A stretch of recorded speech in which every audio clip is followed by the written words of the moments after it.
This podcast is brought to you by Soapbox. Start your own podcast today at www.soapbox.host.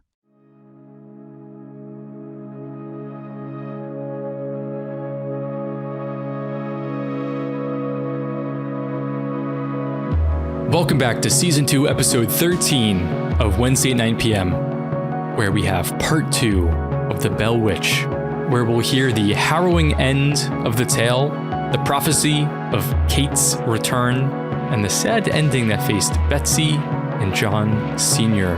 Joining me, as always, are Nick and Aaron. Welcome back, men. I feel like I last recorded with you so soon, so recently. How are you doing? Doing good. Weeks go by. Yes, I feel like it's been less than a week. As the days gone by. All right, that's all we can legally sing, Nick. Oh, That's true. Yeah. You don't want to get DMAC'd. I'm excited to finish the story, so really quick, we'll do shout out. Shout out to Sarah, as always. I hope she listens to this two-parter. I hope anyone does. On to you, Nick. Shout out to Maddie, to my mother, who my mom will definitely listen to this. She's all caught up.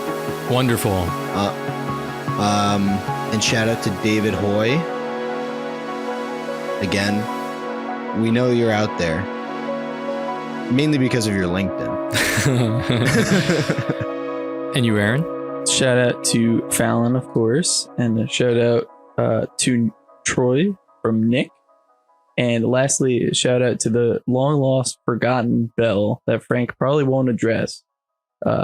Taco Bell. Yes. Family I cat. was going to say the Nazi Bell, which is a whole other story about, like, is it time travel or I don't know. Time travel. Yeah.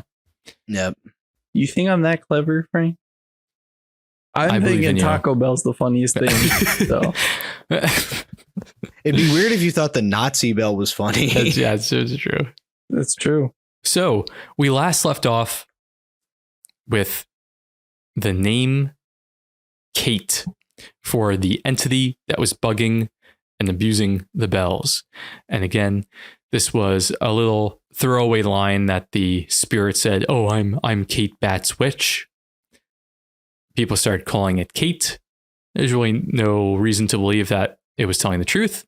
But from this point on, through the rest of this episode, we will call it Kate. So again, at this point, it's a full disembodied voice that can move things, can slap people, can grab people. Mostly does those physical things at night when the lights are off, but speaks to people during the day, has dozens of visitors from the nearby region and faraway places, much to the chagrin of the family who is housing them and feeding them out of pocket. Betsy and John Sr. are facing the brunt of the abuse. So soon after this name drop of Kate, we have some very bizarre visitors enter the stage. I guess that one disembodied voice was not enough, because Kate seemed to invite a troupe of 4 characters purporting together to be a, quote, witch family, each with their own voice and personality. The names they gave were Black Dog, Mathematics, Psychography, and Jerusalem. So up until this time, Kate had spoken in the same soft, delicate, feminine voice. Of course, except for when she was impersonating someone. But now, there were 4 different voices. Black Dog, who seemed to be the head of this witch family, spoke in a harsh, feminine tone. Mathematics and Psychography had their own more delicate feminine tones, and Jerusalem had a boy's voice. Remember that. I'm going to pause right there because what I just said is insane. What do we think of those names? Black Dog really makes sense. So does Mathematics. I love Psychography. It sounds like a cool username I'd come up with as like a 12-year-old and like stick with and like try to make my own word for like something that just sounds cool. Because I mean, this is not a real word as far as I can tell. It sounds like a magic system that Ben Sanderson made up. That's actually so true. I would love if someone like puts a reference to a magic system or like a spell or something in some media that's named after this. Mm-hmm. Nick, I'm getting some weird Mageddon vibes from this, if you know what I'm saying. Oh, yeah. His crew. Yeah, that's true. Is that Gravity Falls? Yeah, at It the is. end, the series finale, kind of triple episode Interesting. finale. Is there a little witch family in that?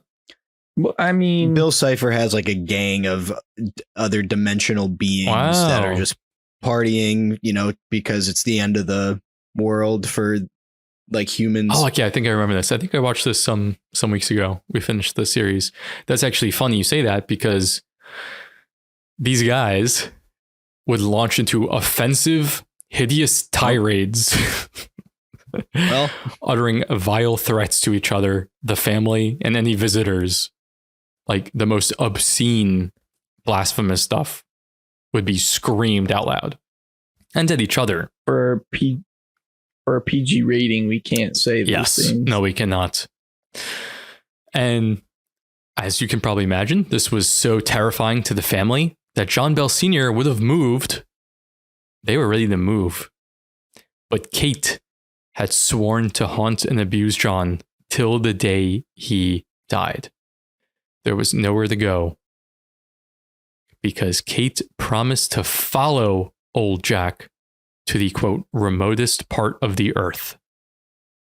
And given the demonstrations Kate had provided, he believed it. So he kind of just had to deal with it, and the family had to tough it out. But they didn't, though. He could have just like gone away. So previously Betsy would go to other houses and it would follow her. So Yeah, but that was before the promise that the spirit was going to haunt old yes, Jack. I mean, that's even more reason to believe it would follow them, no? Well, if follow him. Oh, It you think he promised should have to left haunt him for the Yeah, he safety of should've his just family? left. Yeah, be the hero. That's an interesting idea. I think if it was only attacking him, he seems like the sort of guy that definitely would have done that. But it was also focusing on Betsy, and she was getting so ill. She was almost on, she almost died multiple times. So I think that's probably why he didn't just get up and leave, because it wasn't just on him. That's a good point. Guess. And also their son Joel faced a lot of the abuse as well. Just like punching and slapping and strangling and stuff. At this point, with these crazy voices screaming and saying terrible things, a lot of visitors and friends abandoned the family, pretty terrified at the aggressiveness. But a few close friends and families never gave up on the Bells and never abandoned them. This included some of the names that we've heard, like the Johnsons, the Reverends, and so on. But imagine, how disturbing, just how bizarre and disturbing this would be. You'd either think that there was something demonic or that family was just insane, right? The witch family would argue with each other. They would sing songs of all kinds, especially blasphemous ones. And they would make noises like drunk men fighting. So people in this house would hear noises all around them as if there were 4 drunk men beating each other up, and they couldn't see anything, just disembodied sounds coming from all around them. This is funny as well. Black Dog would play peacemaker, and he would threaten the others with violence and curses if they didn't behave. And at times there were sounds of him violently beating Jerusalem when he didn't obey. And on one occasion, explain this, the voices came and sounded terribly drunk, and they filled the Bell house with the scent of whiskey. And they claimed they got the bottle of whiskey at the nearby John Gardner's house. But other times they'd Joshua be Gardner's dad. Yes. And other times they would just be calm and civil and would treat the company to delightful singing with sweet tones. Supposedly they sang so sweetly. I mean, they'd bring people to tears at times. So it's like swinging back and forth, back and forth. Kate is sweet sometimes and nice, and sometimes slapping people across the face.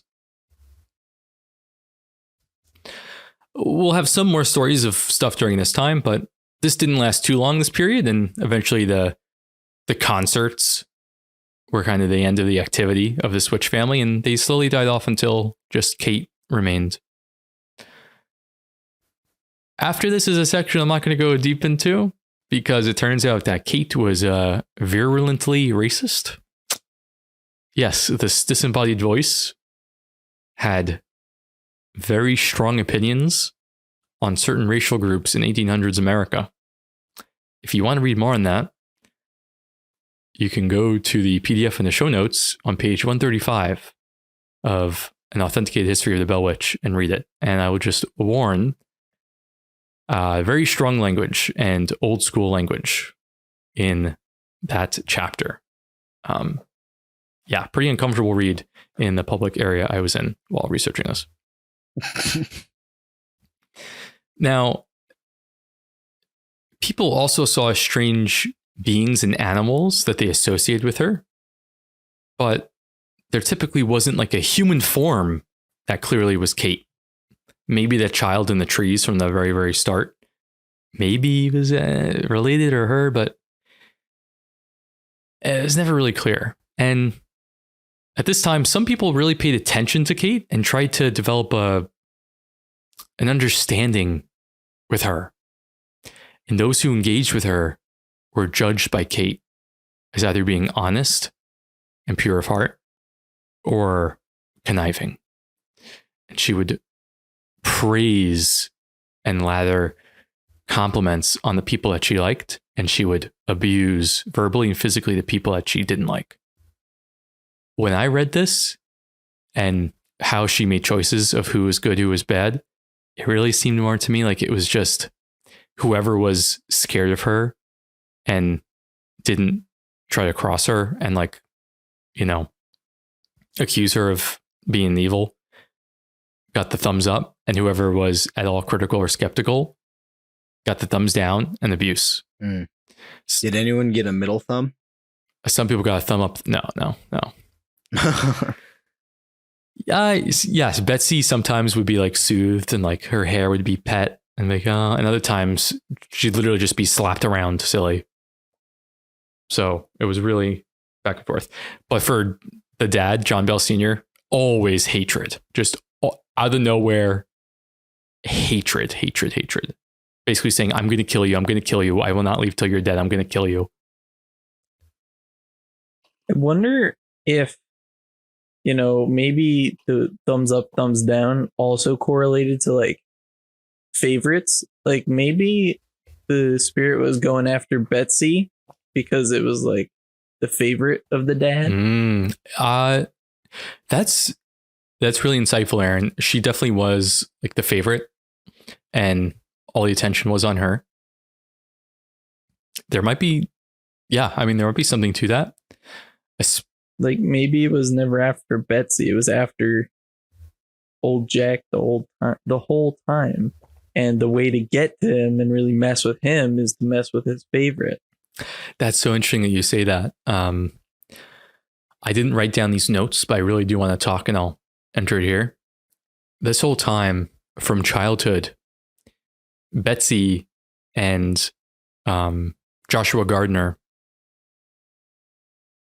who was a local boy, I think he's turned up once or twice in the stories, had really fallen in love, like childhood sweethearts, age 12, 13. He might have been a year or two older. And everyone knew it. They were pretty oblivious that they were being so obvious about it, but they were very clearly star-crossed lovers. They planned to get married, you know, when they got older. Except for Kate. for some reason, after originally encouraging it and doing stuff like shoving them outside when he was over so they can like go on walks together alone, stuff like that, there came to a point where the spirit changed its mind and decided it could not allow Betsy to marry Joshua Gardner. And it became one of its two main objectives, it seemed. The first being the destruction of John Bell Sr., the second being preventing Betsy from marrying her childhood sweetheart. It wasn't ever clear why. There was never a reason given, and it caused unimaginable stress and devastation on Betsy, on Joshua Gardner, on the family, on everyone. It would violently abuse her and scream, "You cannot marry Joshua Gardner. You cannot marry Joshua Gardner." It would beg at times in a sweet voice, incessantly saying, "Oh, please don't marry Joshua. Please don't marry Joshua. Please don't marry Joshua," for hours and hours on end. And whenever he came around, it would abuse her. And it basically never let her alone. I wonder how that fits in with like, I don't know. I mean, what do you make of that, Aaron? Just because yeah. I mean, I think it's clear cut, Frank. When you get married back in the day, you know, the daughter leaves the home and goes to the husband's home. And so by taking away, like if they got married, she would no longer be in the same household. And so therefore would not be able to be tormented by Kate. Maybe. So that's like, if she's the favorite of the family, that's a key torture piece for John Sr. that, you know, is removed from the equation. So it weakens Kate's powers. That's an interesting idea, though. I see what you're getting at, though. It did abuse her even when she was in other homes. But yeah, I wonder if there is something about like, I don't know, something about a marriage that would kind of break some metaphysical bond and like, but you know, yeah. I don't know. And we'll touch more on the sad ending of that tale at the end here. But back to kind of choosing favorites. The Johnson sons, John and Calvin, imagine being named John Johnson, regularly chatted with Kate, and they often just discussed the phenomena with her. And one day they were discussing the slaps and the blows that people would felt. And they were talking about how like people would see handprints and they were curious if Kate had hands. And so they asked Kate, they said, "Hey, let us shake your hand."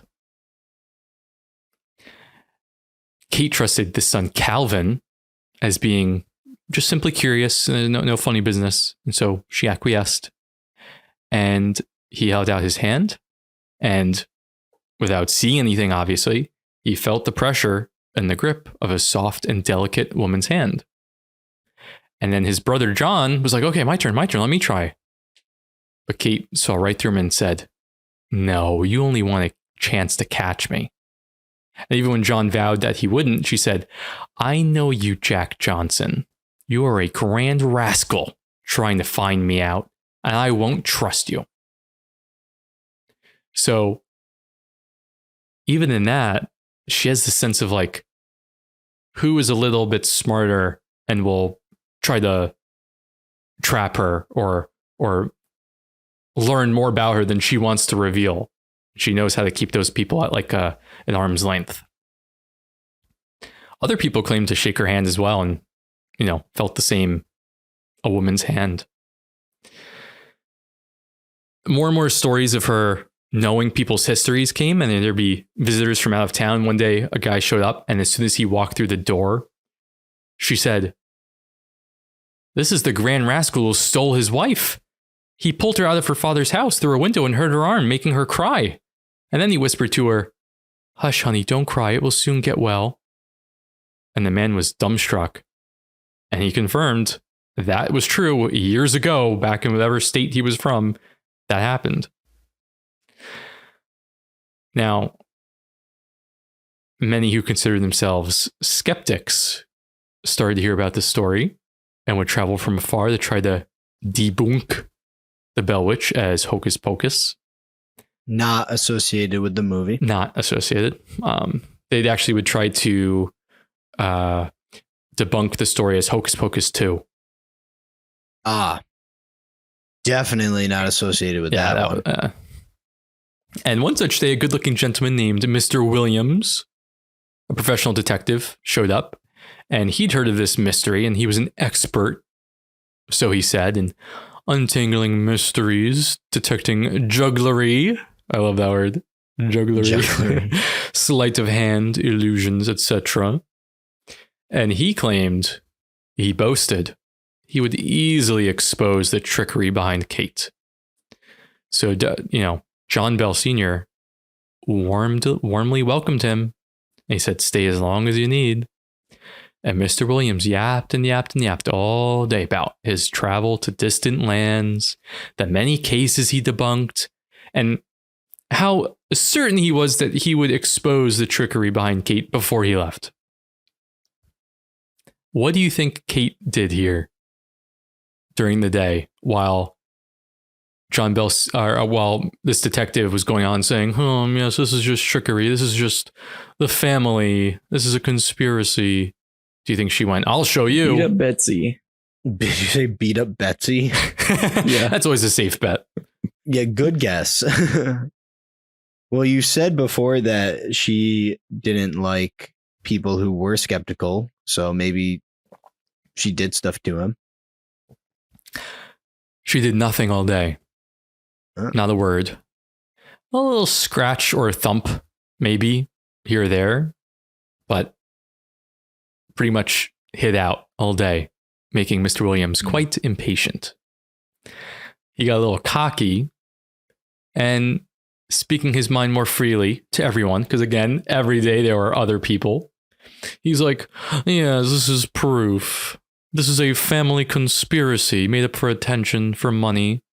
Clearly, the family actors are afraid to make any demonstrations while I'm here because I'd expose them so quickly." Now, John Bell Sr. was, in some other part of the house at the time. And when he heard this, he was like, how dare this guy come into my house, accept my hospitality, my food, and now accuse me of doing this? You think I would do this to myself?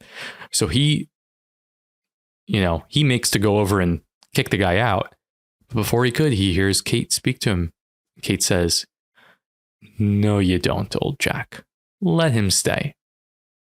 I will attend to the gentleman and satisfy him that he is not as smart as he thinks."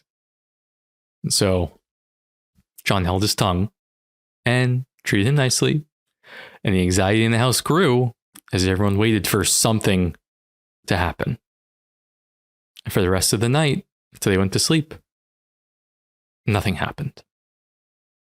Mr. Williams triumphantly proclaimed he was right. It was a family affair. He had proved it. And Mrs. Bell laid out straw mattresses for everyone. Mr. Williams took the biggest one, given that he was so full of himself. They promptly went to sleep after extinguishing the lights. And no sooner had Mr. Williams fallen asleep when he found himself aggressively pinned down to the floor by some incredible force who he was totally unable to fight, even though he was quite well built. The witch scratched and pounded on him with a vengeance, cackling in his face as he yelped for help and mercy. And this is the sense of humor. Kate attacked just long enough to ask him, taunting him, "Which family member do you think is doing this?" Laying into him again and again, just an unmerciful beating, making him plead for his life. Finally, a candle was lit and the attack immediately stopped. And it was only about 2 minutes. But Kate, now no longer quiet, was not done taunting him. And this poor guy was terrified. And he stayed up all night in the chair with the candle by his side lit, suffering just the taunting of Kate around him the taunting and ridicule, asking him which of the family it was, which one it was now, how long he was staying with them, how long was he, did she have the pleasure of staying with him? He left before breakfast in the morning. At this point, she becomes more and more violent, beating the Belle's youngest son, Joel, regularly. One day, Shakers are coming to visit the Belle house. They live in the community. And the Bells hear the voice of one of their slaves that takes care of the dogs. And he hears the voice saying, "Go get them, go get them." Like rousing the dogs to go chase the Shakers on their horses. And they go outside and they're like, "Whoa, what? Why is he doing? What is he doing?" They see nothing. And they just hear Kate laughing as the Shakers are like galloping away for their life because the dogs were set after them. As the kids are walking to and from school, they see sticks and stones thrown at them, and they will mark them and throw them back and get them thrown back at them and see that it is the same sticks. Kind of smart. Anytime the kids would trip or stumble when they were walking outside, later in the day, Kate would claim responsibility for each of them, relating what happened to them in perfect detail. And this is cool. She'd claim to have taken the form of rabbits and other creatures. There's one story of one of the local bachelors in the town that one day was in his home alone and heard the voice of Kate say, I forget, his name was either Bennett or John, or, they're all named John, whatever. It's like, "John, can I get in bed with you?" And he's like, "Only if you play nice." And she's like, "Okay, I promise." And he's laying in bed, and he watches as the bed sheet is drawn back and something slithers into the bed. Say that. And he sees not any physical, animal, but he sees the movement of the sheets in the slithering as something that feels like a huge snake slithers and wraps up next to him. And in that moment, he realizes, wait a minute. This is the perfect opportunity. And he leaps up, grabbing the bed sheets together with the invisible Kate in the sheets, and runs for the lit fireplace in the bedroom, planning to throw her into the fire. Okay. But with every step he takes, the entity that he's holding grows heavier and heavier and starts to reek and smell of just the most foul death, rot.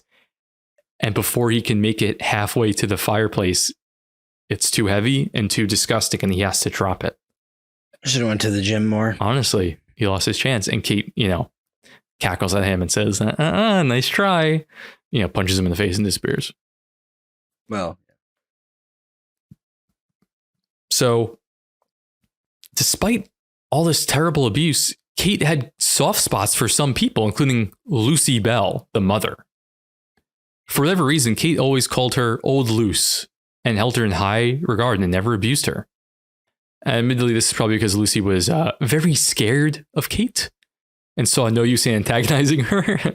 She just wanted her kids to be safe. So she was like, I can't make it better. I'm not going to make it worse. So she just was always kind to Kate. And evidently this even helped calm Kate down and lessen the abuse she gave to some family members at the time, because she didn't want to upset Luce because she liked Lucy. This didn't help though when she was abusing her husband, old Jack. He always got attacked. I wonder. Now this could be Go ahead. far-fetched. I wonder if there's not some reasoning behind that soft spot. Like Kate knows something maybe about the husband that isn't kosher, that, she's trying to be a homegirl to Lucy and be like, I'll take care of it. Don't you worry. Aaron, did you hear anything like a theory of that before, or are you coming up with that? No, I'm coming up with that. I don't even have the notion. That's cool. Open. There are people, and I didn't go down into this. There are questions about the validity of the sources that all say John Bell Sr. was a saint because they were written by his descendants that probably don't have an interest in saying, well, there was this one thing back in the day where He was an alcoholic. he was an alcoholic and there was this little time. He cheated. I have heard that there were rumors, I don't know if it's confirmed, that way back in the day in North Carolina on their estate, he got in trouble with the law for killing one of his slaves or something.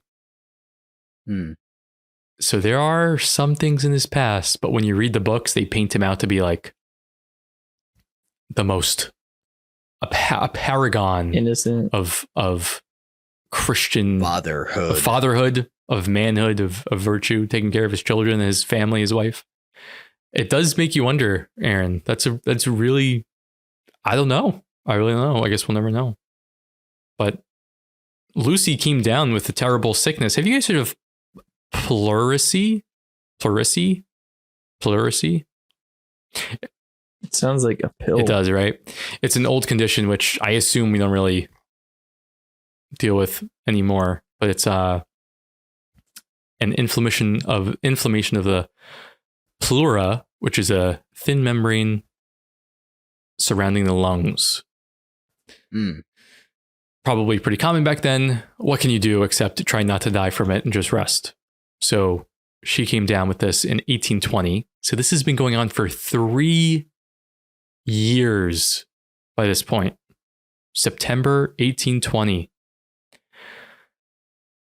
When Lucy got sick, Kate became very sad and sympathetic, tending to her incessantly, and was sad when she felt ill and was happy when Lucy felt, a little good that day. And it was like it was nice, but also kind of like almost mocking, but not like, it was like a helicopter parent nonstop being like, how you feeling? Oh, you're good. Oh, that's good. That's good. Oh, you're feeling bad. I'm so sorry. What can I do? But Lucy was just pretty scared and quiet. So she just accepted it and was kind and patient. But Kate would sing songs to her, which were, again, so beautiful that they'd bring everyone to tears. Yet Lucy's condition worsened, coming close to taking her life. And the doctors and family became very concerned. I can't help but wonder how much of this, oh my God, old Luce, you are so good. You're so good. Are you okay? How can I help you? While she's getting worse, I just don't trust Kate. But at this time, no, I know, right? How often do we hear like stuff like that? At this time, I don't know. I trust homegirl. Aaron, Kate. you're such a freaking Bell Witch apologist. I cannot believe it. You're such a new ager. Get out of here. But no, I can't wait to like discuss when we finish in a moment. Lucy lost her appetite, and Kate was oddly devastated by this. And family members started to try to find foods that would revive her. It's like, oh, maybe we just have to find the right food. And you'll remember this, Nick. What comes here? Kate is like, oh, well, these family members are trying to find food. You know what? She says one day, Luce, how do you feel now, Luce? Hold out your hands, Luce. I'll give you something. And so Luce would stretch her hands out, and from the air, while she is inside in bed, hazelnuts would drop into her hands. Several people would witness this in astonishment, and they would spend the entire day searching for holes in the ceiling or some explanation, some source of how these could appear literally from thin air, and they would find nothing. And I want to say right here, I am telling you all of these details like rapid fire, as if they're nothing. They are not written that way in the book. They are written in the tone of, I know how this sounds. This is crazy. I don't know what to tell you besides this is true and people witnessed it. So I want to make it clear. This is as crazy as it sounds. And the authors and the family members that wrote this down, passed this down, acknowledge that. Lucy even said, "Oh, thank you. I can't crack these myself. I don't know. I can't open these." And Kate would say, "No problem." And in her hand, the nuts would be cracked open. One day, Kate randomly called out, "Who wants some grapes?" Which was very funny. And before anyone could even answer, a huge bunch of wild grapes just fell into Betsy's lap in the middle of a crowd. And they were real. They were passed around. They were inspected. They were eaten. I personally don't eat the grapes. Don't eat the food. You don't have to tell me the twice. drink. Aaron, don't eat the grapes. Oh, that's true. I would never. Don't eat the bananas. Don't eat bananas. Don't eat the grapes. Don't eat the walnuts or whatever. I don't know about you guys, but if I had objects a port, I would throw them away. And if they were food, I would throw them away faster. I would not put them in my mouth. I would not go, "Ooh, nom, nom, nom." That's insane to me that they would eat it. It's like a worm-infested apple. Yeah, right? It's like, Frank, yeah. You're wrong for that. Because you know what happens when you don't comply with Kate? I mean, that's true. You do get slapped. So how bad could the grapes be? They're like, sure, we'll eat the wrathful. grapes. The grapes of wrath? Nice. Nice. That's good. So now she's developed the ability, or revealed, I don't know what you guys think, but the ability to apport objects. Oh, what the hell is this? Now there are stories that I didn't see in this book, but are in other sources where she did this at even further distances, where people would just see stuff disappear from their homes, and they'd be like, the witch took it, and it would appear in the Bell house. She did this with stockings that she just dropped as a gift into Jesse Bell's wife, Martha, her home, which was far away. Other people came. A wizard came who was good at spells and stuff. I'm not even going to go to that story because you can imagine what happens. He got his butt kicked and ran away terrified. This is bizarre. Eventually, a physical manifestation of Kate was seen. Maybe. I'd love to know what you guys make of this. Back when Psypography and crew, or rather I should say Black Dog and crew, were around, one day Esther Bell, one of the daughters, who was married to Bennett Porter, was outside her home gathering eggs when she saw a woman in the road walking up to her house. And so she ran from the field she was in up to her house to meet the lady just in time. And she recognized the woman as one of her neighbors. And so she said hello. But the woman made no reply, just completely ignoring her. So again, she said hello. And again, no reaction. Instead, the woman just paused in place in front of the house, took off her bonnet, which covered her hair, let her hair down, and began to comb it, looking very absorbed or deeply troubled by something. Esther invited her into the house, but again was ignored. Esther is confused. She thinks, is there something wrong with this lady? Is she crazy? Or did I insult her in some way or something? What is going on? So she goes inside and fetches Betsy. Betsy and her come back out, and the woman is still standing there brushing her hair. And as they watch, this woman walks over to their fence and sits on a fence post and still continues to comb her hair. And this goes on for a few minutes until, again, as Esther and Betsy are watching, this woman gets off and walks through one of the fields on the girls' property. And as she passes around a large log, 3 other figures appear. 2 girls and 1 boy. It's the gang. It's the gang, maybe. They each sat on a sapling of the log, bouncing up and down, like the little girl at the very, very start way back. As Esther and Betsy are watching this excitedly, Bennett Porter, who was out for the day, came home and found the commotion. And he's like, whoa, what's going on? What's going on? And they're pointing at the field and telling him, and he's looking and he's like, what are you talking about? I don't see anything. And he looks closer and all he sees are the saplings on the log moving up and down. But he doesn't see the figures. But the 2 ladies can see the figures. He runs in to grab his gun to shoot them. He's like, those are damn witch apparitions. So he takes his gun out. The women point. They're like, there, like point, like, shoot right on the log, like that sapling to the left. He shoots, hits right where he wants. They don't see anything. They don't notice anything. The figures seem to disappear.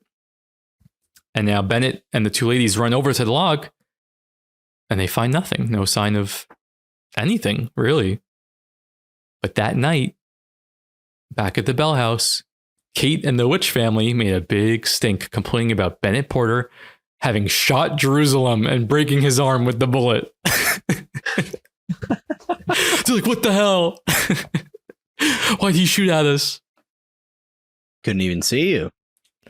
So, as we move towards the end of the stories here, I want to reiterate that there are so many more that I encourage you to read in the book.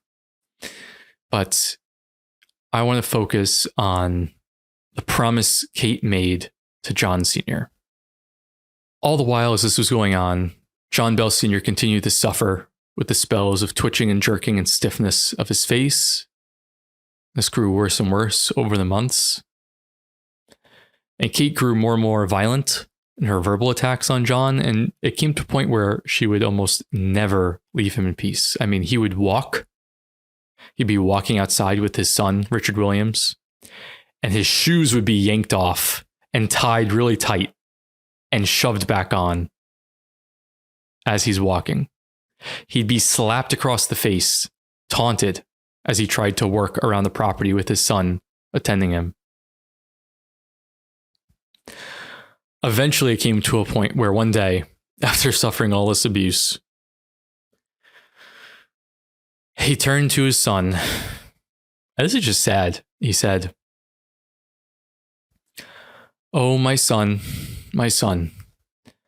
not long will you have a father to wait on so patiently. I cannot much longer survive the persecutions of this terrible thing. It is killing me now by slow tortures, and I feel that the end is nigh." He prayed desperately for the affliction to pass him, for the suffering to stop. And after that, for a time, he had a little burst of renewed strength and courage.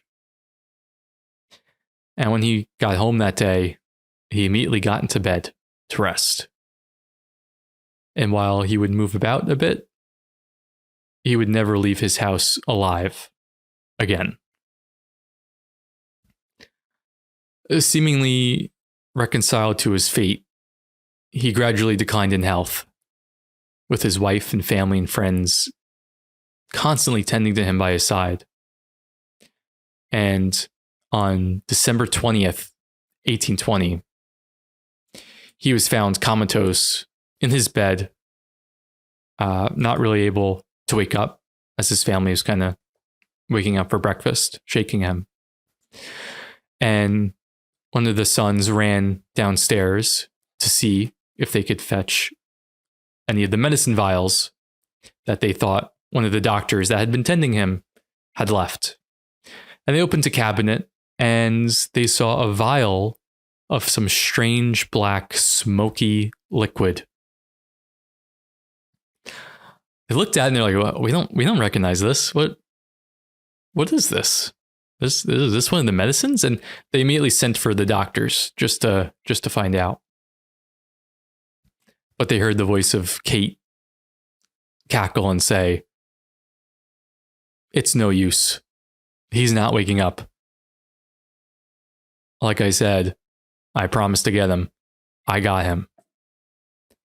And when asked what she did, she said, "I fed him half of that vial in the middle of the night. He's not waking up."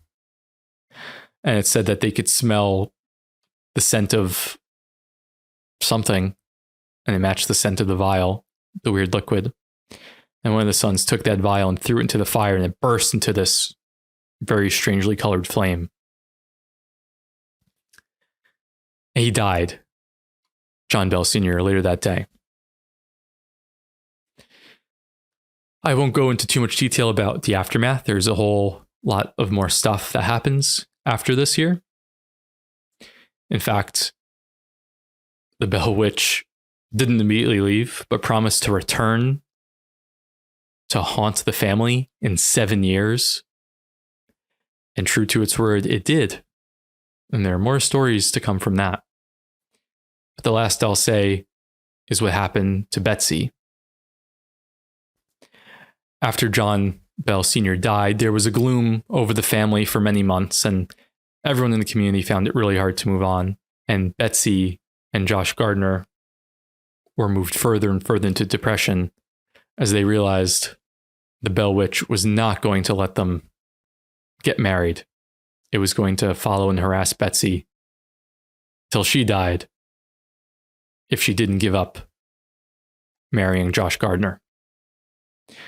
To his credit, Josh Gardner was more courageous and wanted to fight it and wait it out and promised to wait as long as she needed and hoped it would just go away. And there were moments where it quieted down and Kate seemed to have left and they'd be happy together. And then it would show up again and just incessantly repeat, "Please don't marry Josh Gardner. Please don't marry Josh Gardner. Please don't marry Josh Gardner." It came to a point where they were engaged with a ring, and the abuse became so bad that Betsy had to break it off with her love and return the ring. And it was a devastating event for both of them. So Kate kept her promise of killing old Jack. She destroyed the relationship of Betsy Bell.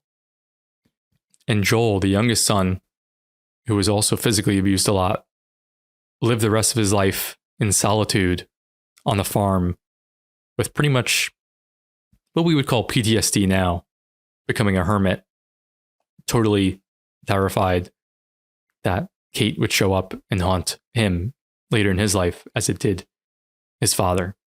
As I said, there are stories about what happened in the 7 years later, and even the prophecy that was made about it returning in 100 years.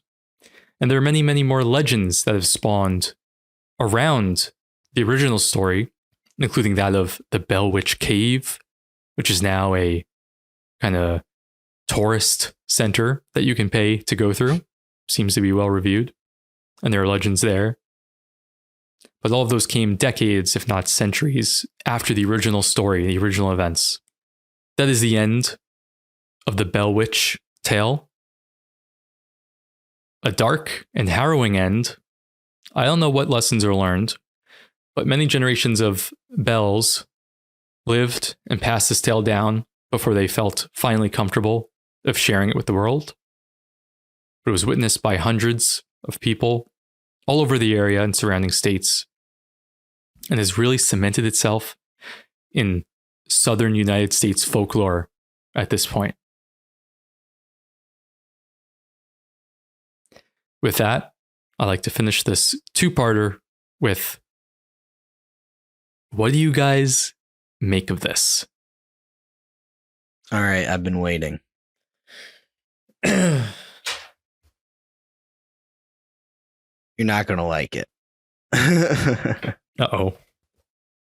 I need you, Aaron. You obviously are in tune with stuff, but Frank just has heard so many more than even me. So I need the both of you to just think.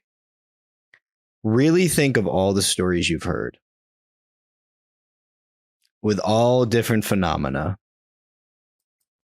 This is unique. This is its own like thing. You've never heard like this is very, very specific.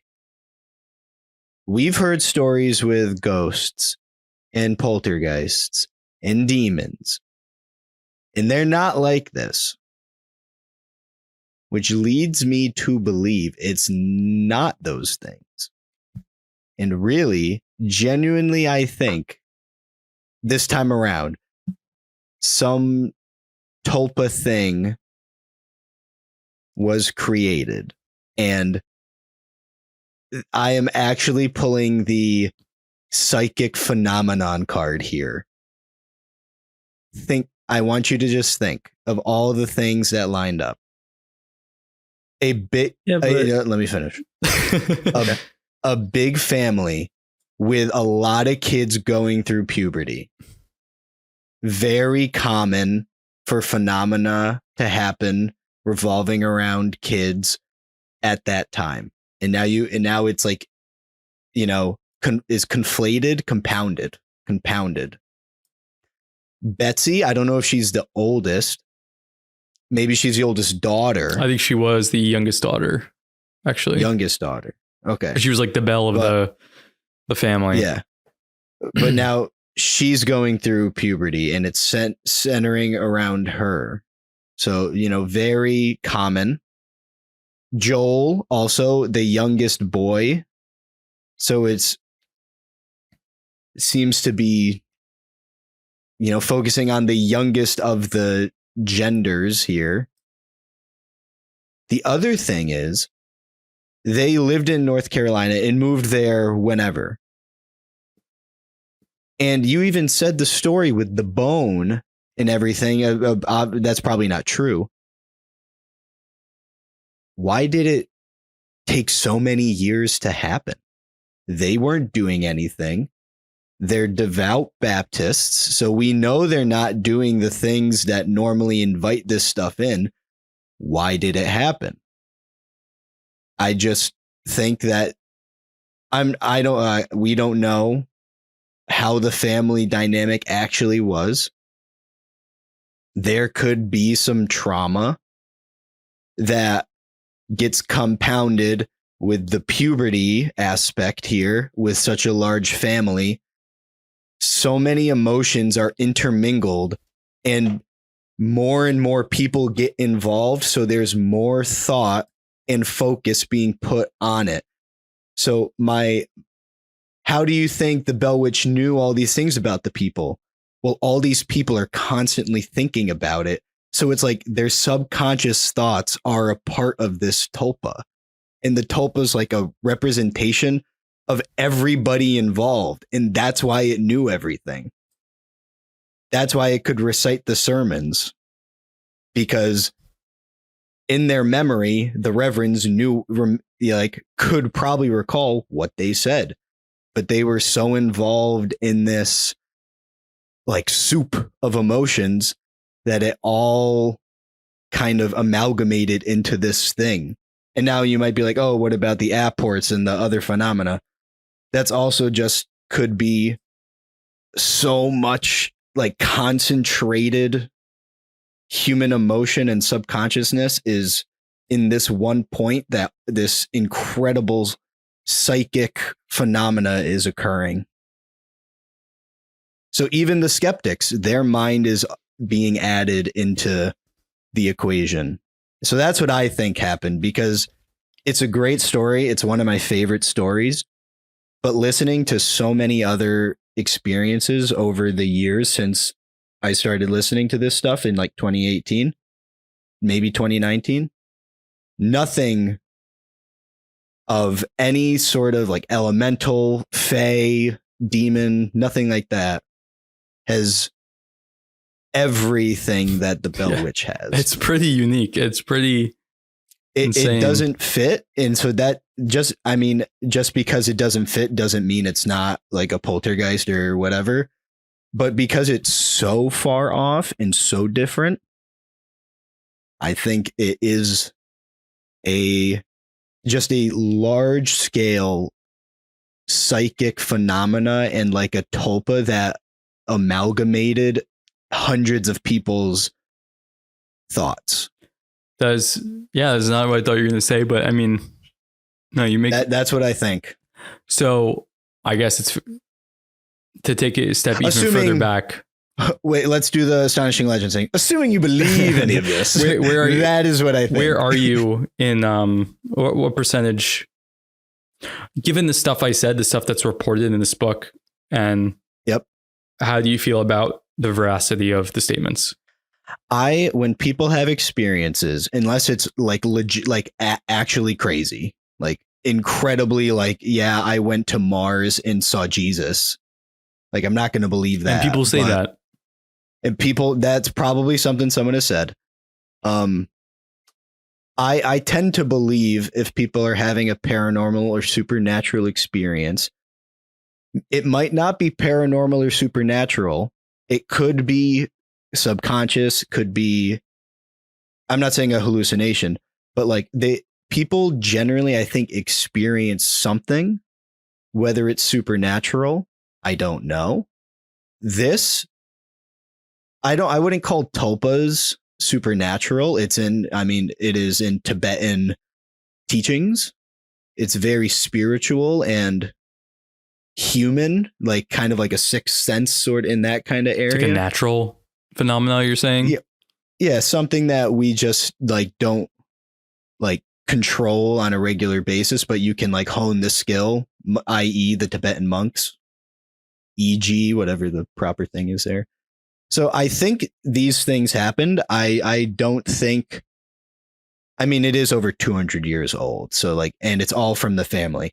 There might be some hidden things about the family we don't know. I will say maybe there was never, like the Fox sisters, decades later, one of them or two of them were like, oh yeah, it was fake. That never happened with any of this. There were never any people that said, I was represented wrongly in that book. That's not what happened. Yeah, I don't think none of the family ever reneged ever. I don't think they're lying. I like they probably experienced something in general. If someone has an experience, I'm not going to say no, that didn't happen to you again, unless it's just like absolutely insane, like the super soldier stuff and that kind of thing. So I think this happened to an extent. Also, it could have been, some stuff could be hyperbolized. Like we can't discount that is the case.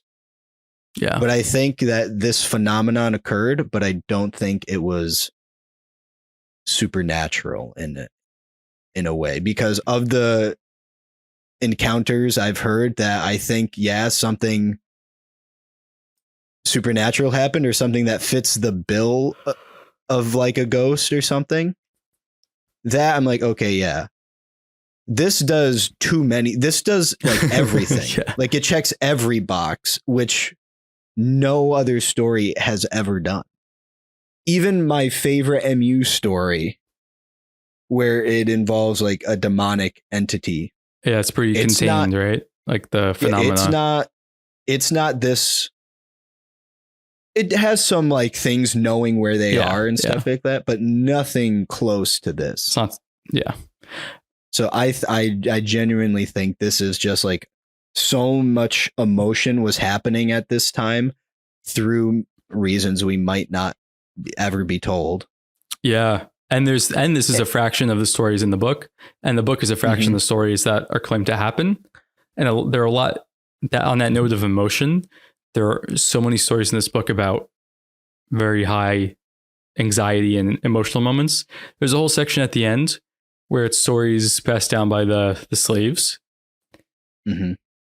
That's a whole other thing. We don't know even how well the slaves were treated necessarily.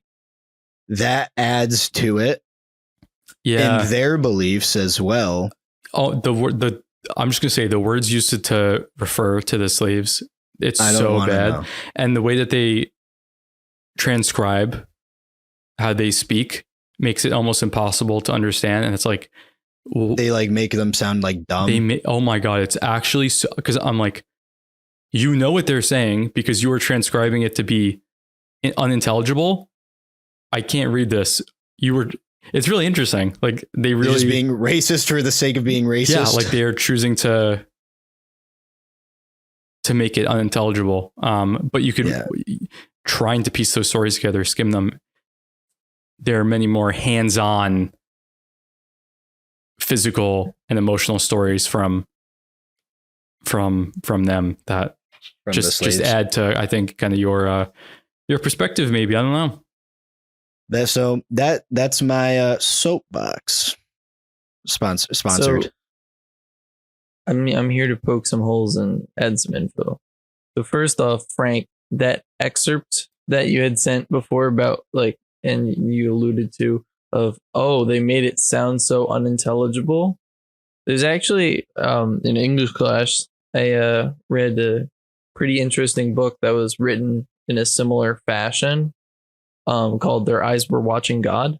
I forget the premise, but it kind of, had the same diction and syntax kind of layout.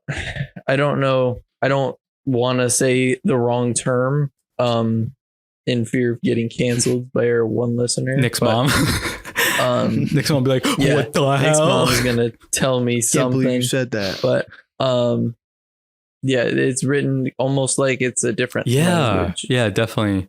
Or dialect. It's a good way to put it. So I don't think that was, I don't know if it was necessarily meant to be derogatory, or if it was just That's how they talked.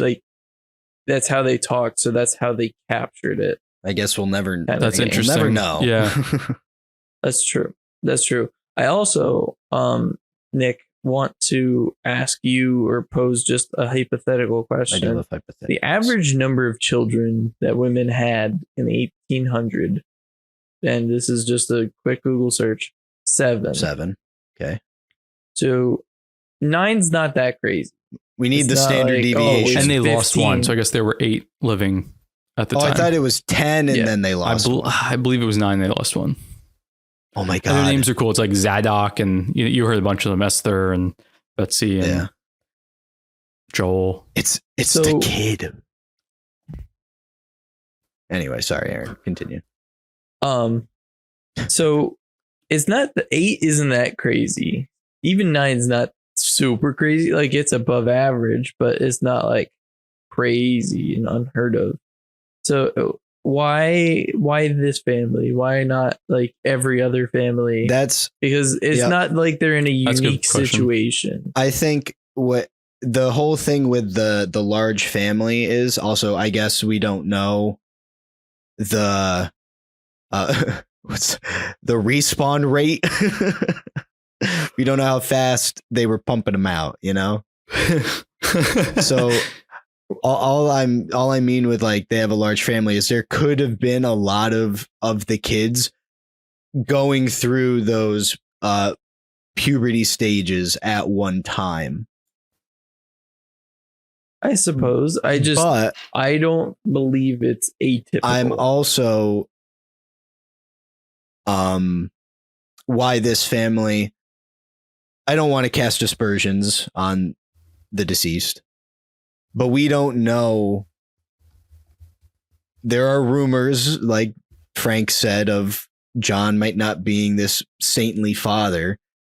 And there could just be things that, like, why is John the most hated? Why?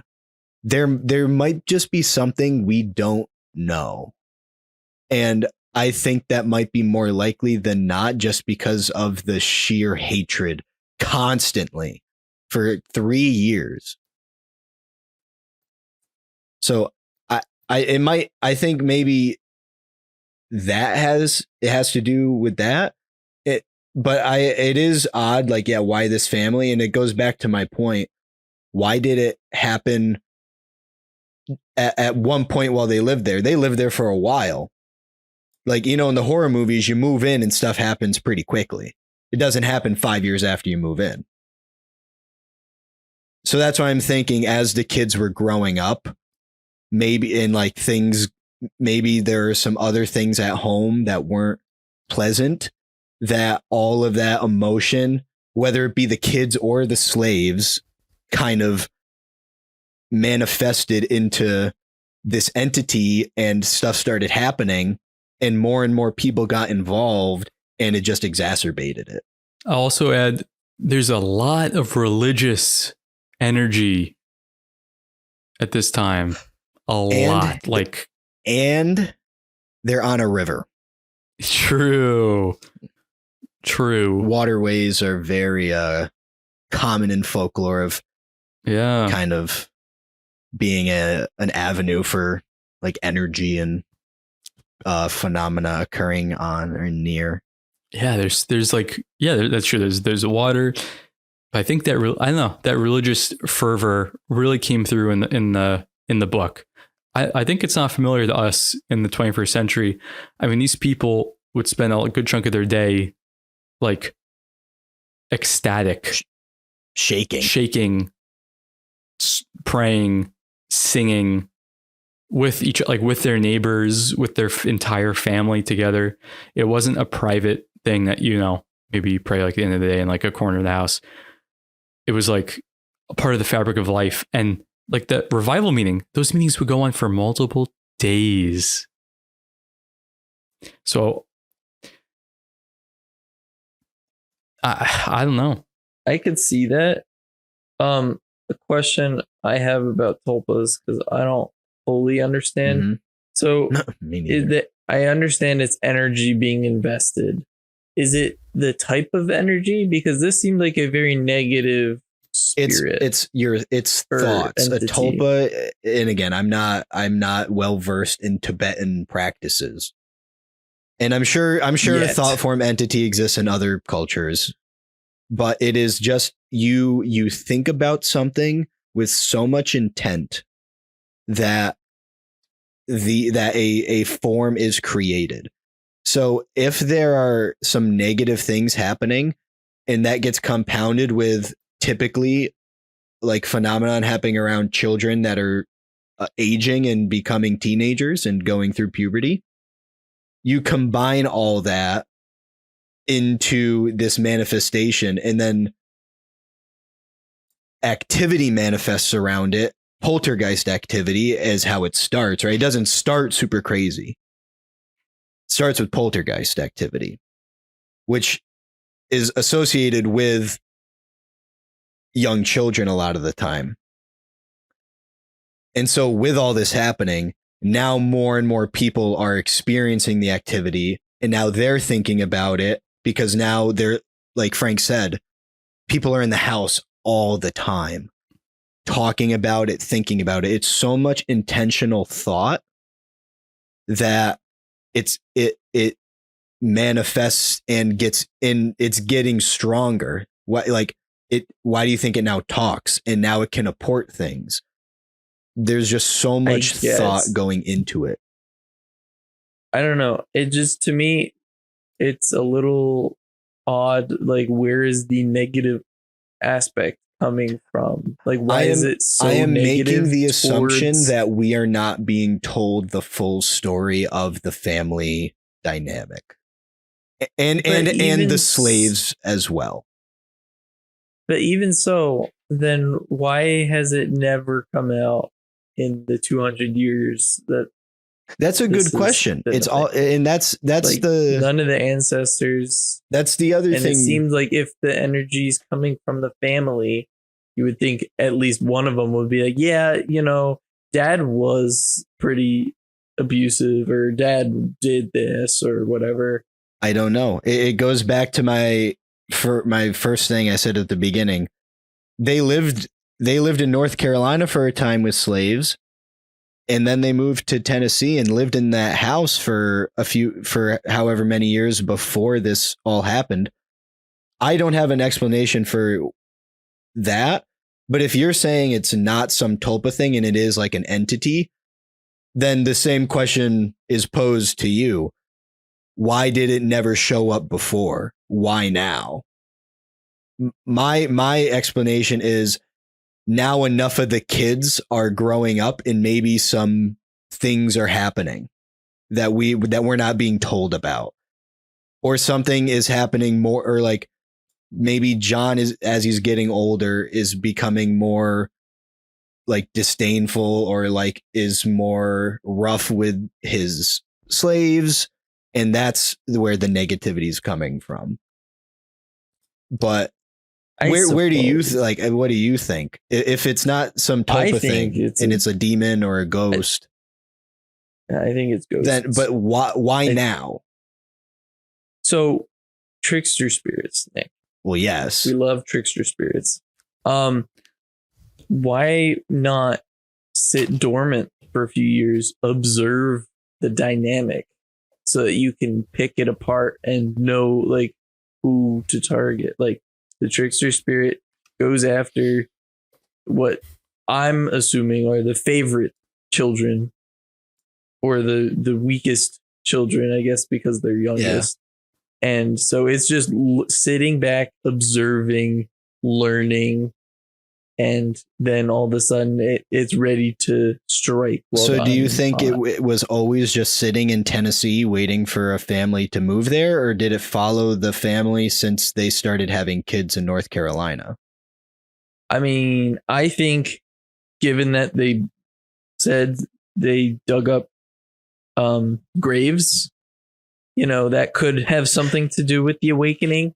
Right. But that was a few years in the past. And I guess that is what you're saying, that they waited. But in my experience, from what like the stories we've listened to over the years, I haven't heard of like you dig up a Native American like burial mound 3 years later, now stuff happens to you. I mean, I haven't heard that before. That's fair. But to be fair, again, we haven't heard stuff that's this crazy before. Right. But counterpoint, in the stories involving the Native American burial grounds, nothing gets this crazy. Why did it get this crazy this time? What makes this one special? If it's just a plain old ghost or a trickster spirit or something, why this story in particular is it so much more physical and involved, and there's so much more phenomena that's not just associated with a ghost? Why is that happening in this instance but not in any of the other stories of poltergeists or like fairy encounters that we've heard in the past? I see that. I see that. I raise you. I raise you. There's multiple ghosts. It's not just one. I think there's multiple spirits. They've seen multiple entities, or rather heard multiple entities. And I think these spirits colluded, plotted together, came up with some devious plan. And also, you wonder, how could these spirits be seemingly omniscient and know all these things?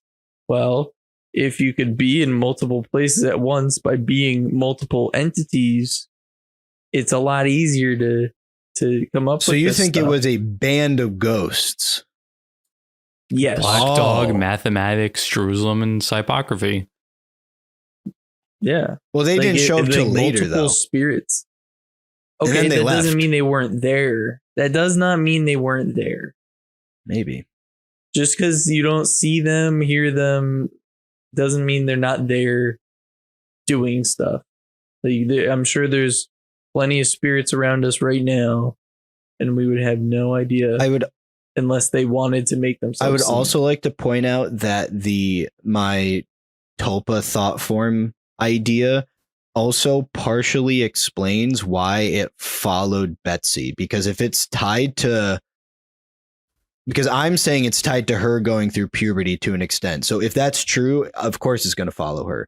You heard that in the story we did last 2 weeks ago for my my episode about the encyclopedia of spirits and ghosts, Mhm. there were the haunting stories, but it was kind of weird where when she was at the house, like I think Esther was her name. When she was at the house, there was stuff, but when she was gone, there was nothing at the house, but we don't know if anything followed her. It never said. But always when she came back, it happened. So maybe there it's tied to her and the house, but I don't think it's tied to the house in this instance. I think it's tied to the people. Because also nothing ever happened at someone else's house That's not except true. when the family was there. The whole That's not true. The snake, invisible snake, that had nothing to do with the family. wasn't he adjacent to the family? He was maybe like he knew the family, He was but a friend of the everybody family. in town knows everybody. But if he was someone Like- who was involved and like never left their side during when all the really, really crazy stuff was happening. I think it was someone kind of close to the family. Damn.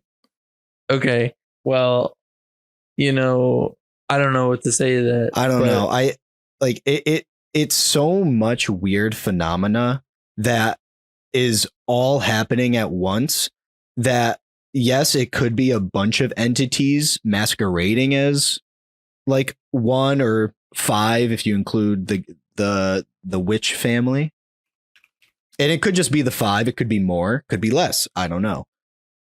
But for the most part, it all centered around the family and people who like, I mean, the skeptics, of course, but it just seemed so centered around the family, not even the home. It was centered around the family and people close to the family. So I think there might just have been stuff that we're not being told,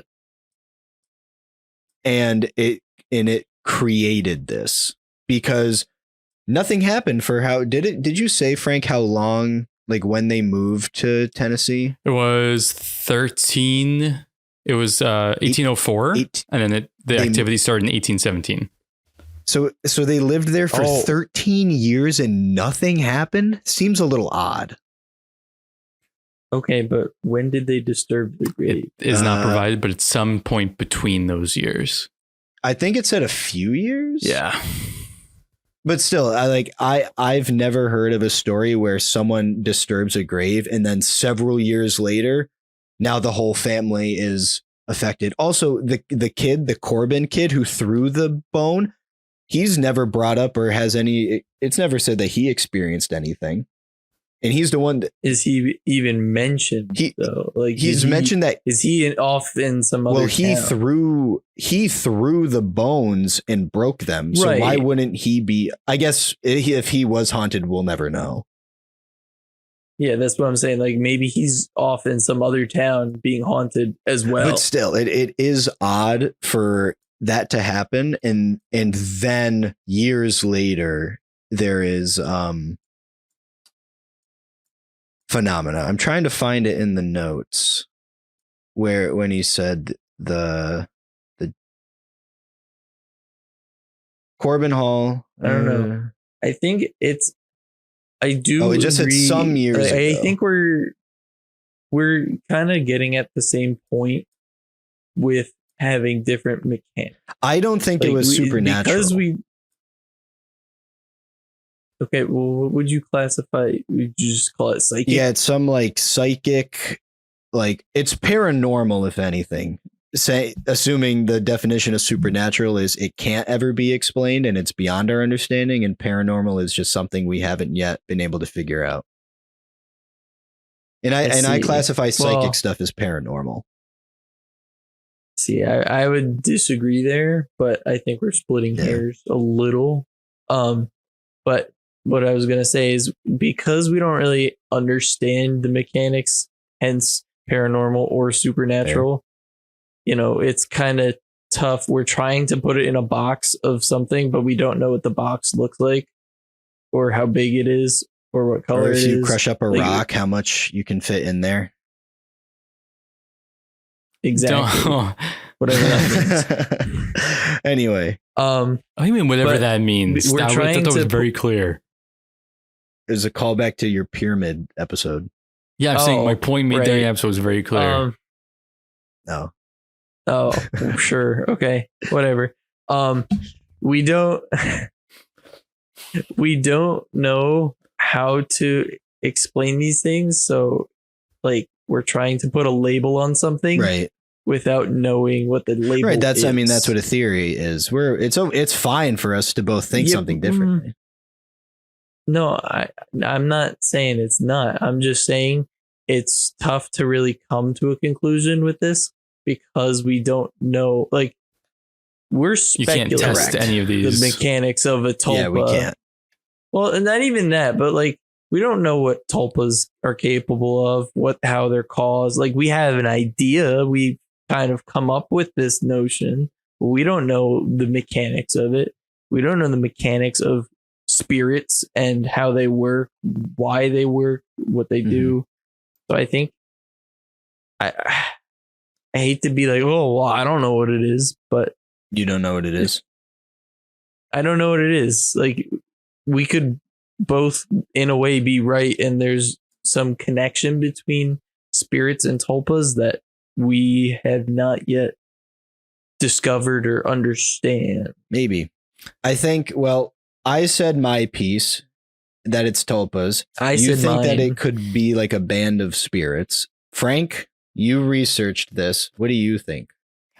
Guys, What do you think of? Do you think Frank or Aaron and I are dummy idiots? no, honestly, usually I do. Outside this Frank's- podcast, yeah. I think you guys are, and so am I. But all I know, these are the things that disturb me the most, and I think factor into what this was. One, attention, insane amounts of attention fed into this over years by people. I just don't believe that can't. I just believe that plays a part, and whatever this is, it plays a part. That can go to either of your guys' theories. I think more maybe leans towards Tulpa, but like also when you give other things attention, they True. When you look, it looks back. exactly. Yeah. When you give a mouse a cookie, Yes, That's a basically, book, right? Yeah. Okay. yes. Also, for what's worth, it was William Porter or Billy who got into bed, or who was in the bed, and he was very close to the family and like a very well-respected guy who I presume was related to Bennett Porter, who shot Jerusalem in the arm. Right. So I think there's something with the attention. I think there's something about the religious fervor That is a good in the point. region. That that is spiritual energy put just in the community, in the area, in the home. So those two things, the insane levels of attention and openness and like curiosity and engaging with it, and the spiritual attention. And I don't know. So I think those are the two things the two factors I think that cause this. I think those two factors make it a rare combination, right? To use Aaron's question, with the attention and the religious fervor, why do you think it ended up being so negative? I have my reasons. Aaron has his reasons. What's your reason? I do think I lean towards it more being like a negative entity because I find it hard to believe that like the combination of all of everyone's energies would be so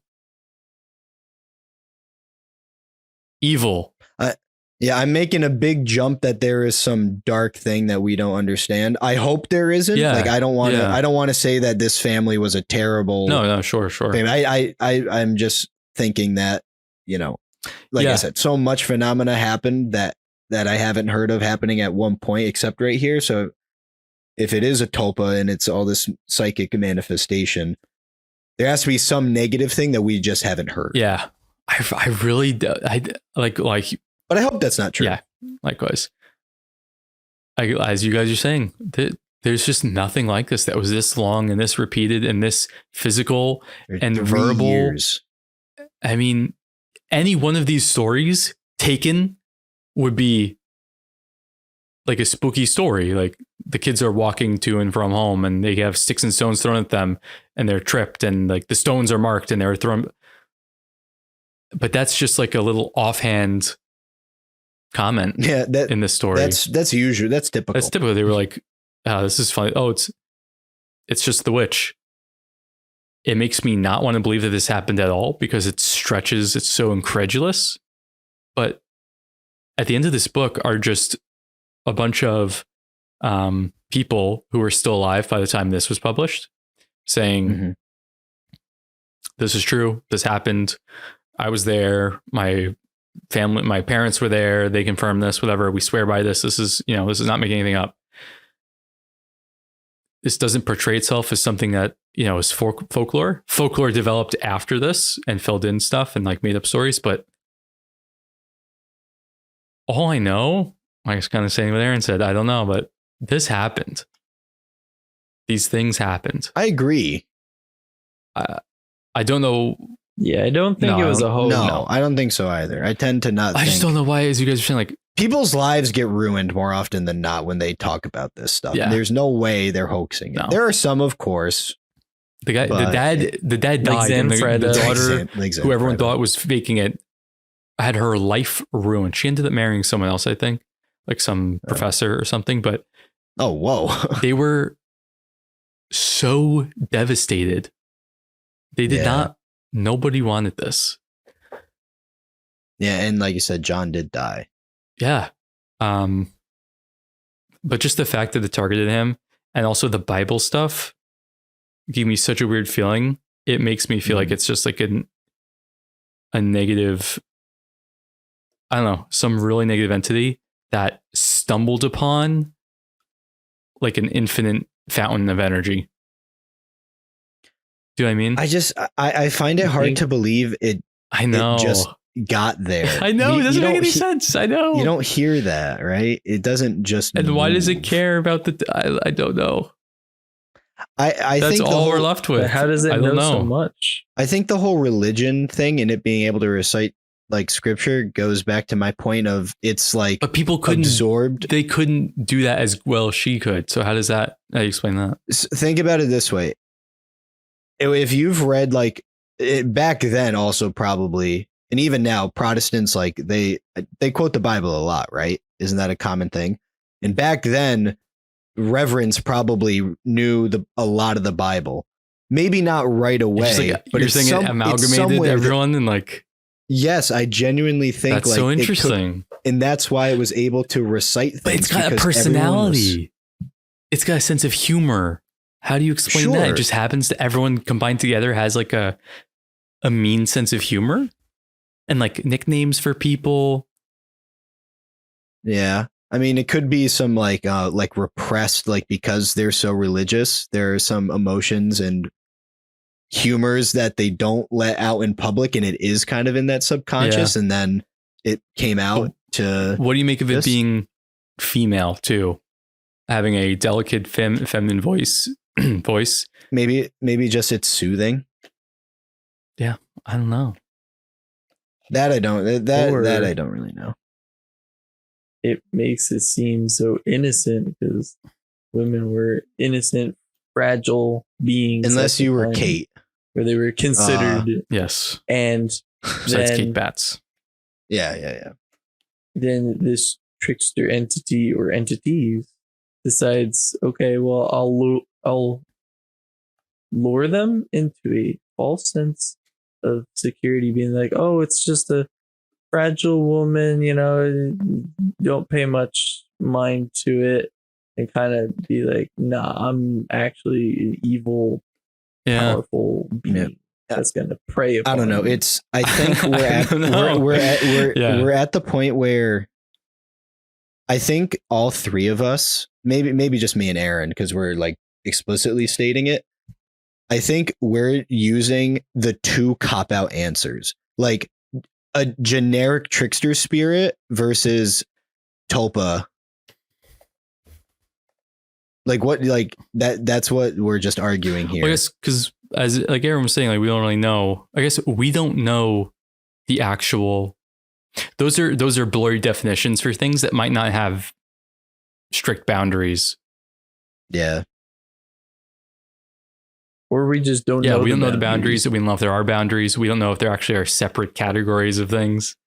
True. It could all just be. It could just be one thing. Yeah. Could be. Could be Supreme Leader Zorth. Yeah.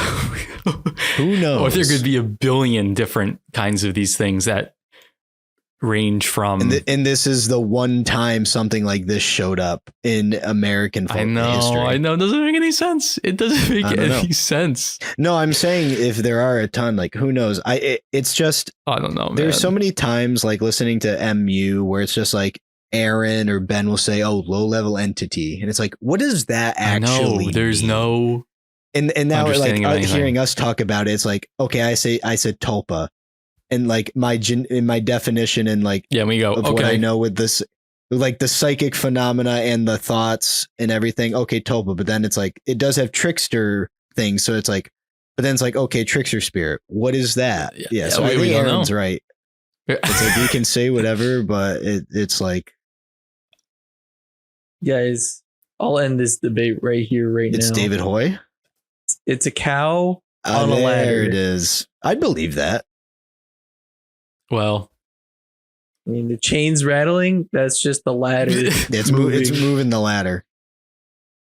that's actually so wise. The dogs barking and fighting. Just cows. Yeah. That's also You the ever heard ladder. The reason it's a female voice, cows That's are female. true. The handprints. Hooves. Oh well, if it was hooves, we'd have we've had a bigger problem. That's true. Oh, true. We have a way bigger problem.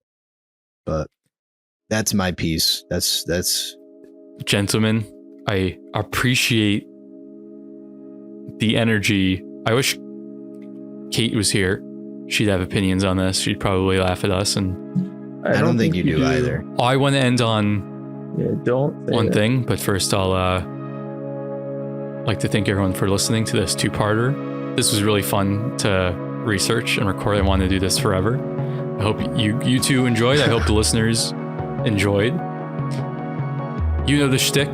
Go to the show notes, look at all the sources. I'll put pictures there too. There are a lot of really cool, like old style, I don't know what the word, there's a word for these. Not paintings, but drawings of different, illustrations. Of lots of these different events, which are really fun.